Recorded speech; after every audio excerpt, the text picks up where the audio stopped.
Perkenalkan, nama saya Reza Hoyani dari Program Studi Pendidikan Bahasa dan Sastra Indonesia dengan NIM 203010202014. Kali ini saya akan mempresentasikan bab ke-6, yaitu prosedur penelitian sastra untuk memenuhi tugas mata kuliah pengantar ilmu sastra. Langkah pertama, menetapkan objek material dan formal penelitian. Langkah pertama yang harus dilakukan dalam setiap penelitian karya sastra adalah menentukan karya sastra. Sastra apakah yang dijadikan objek material penelitian dan permasalahan apakah yang akan menjadikan fokus penelitian objek formal. Penentuan objek penelitian berkaitan dengan karakteristik genre sastra, sedangkan fokus penelitian berkaitan dengan ciri-ciri menonjol atau dominan dalam karya sastra tersebut. Berdasarkan dikotomi bentuk dan isi, penonjolan suatu karya sastra dapat terletak pada struktur, bahasa maupun kandungan tematisnya. Struktur dan bahasa dapat mengacu pada bentuk, sedangkan tematis mengacu pada isi. Dengan demikian, fokus penelitian sastra dapat mengarah pada ketiga wilayah tersebut. Dalam tataran tematik dan isi, karya sastra menjadi media bagi pengarang untuk menyampaikan pemikiran, pandangan perenungan, penghayatan, dan penyikapan tentang objek yang diungkapkan.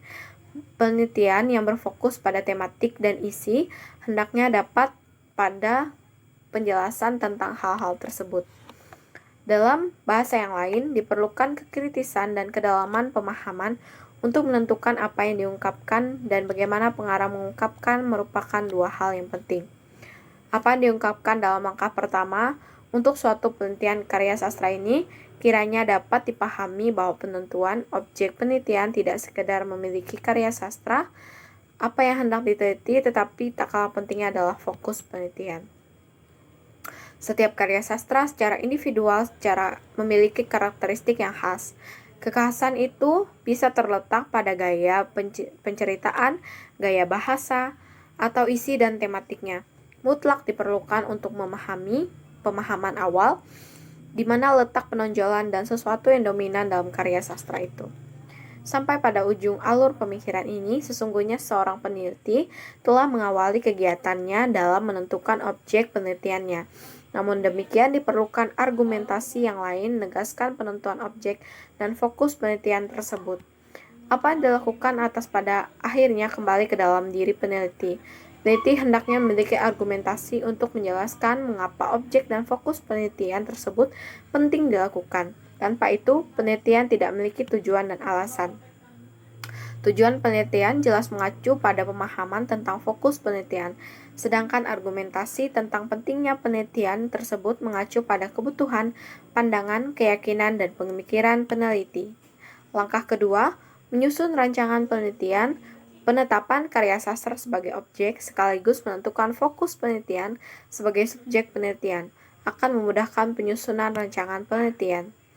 Pendekatan adalah pandangan mendasar mengenai pokok persoalan, tujuan, dan sifat dasar bahan telaah atau karya sastra.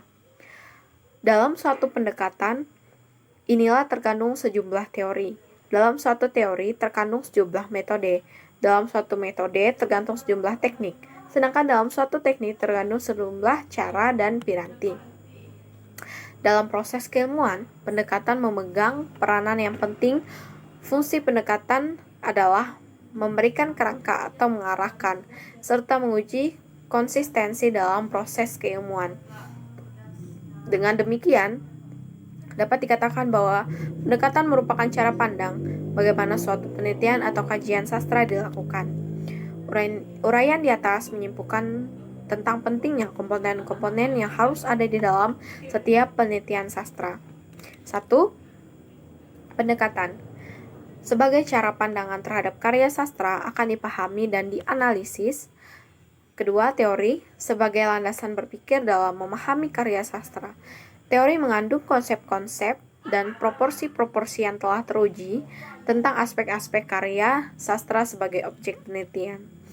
Ketiga, metode sebagaimana cara karya sastra sebagai objek penelitian dipahami dan dijelaskan. Dalam metode, Dirumuskan kerangka kerja yang digunakan dalam mendekati objek. 4. Teknik merupakan instrumen atau alat untuk memperoleh data primer dalam suatu penelitian. Dalam penelitian sastra, teknik yang sering dipakai adalah teknik simak dan catat. Langkah ketiga, penyusunan landasan teori. Teori dalam bagian ini menjelaskan pengertian-pengertian yang terkandung dalam rumusan masalah dan tujuan penelitian. Dari gambaran di atas terlihat bahwa kerangka berpikir atau landasan teori menjelaskan konsep-konsep yang terkandung dalam fokus dan rumusan masalah penelitian. Sekian presentasi dari saya. Mohon maaf jika saya ada salah kata. Sekian dan terima kasih.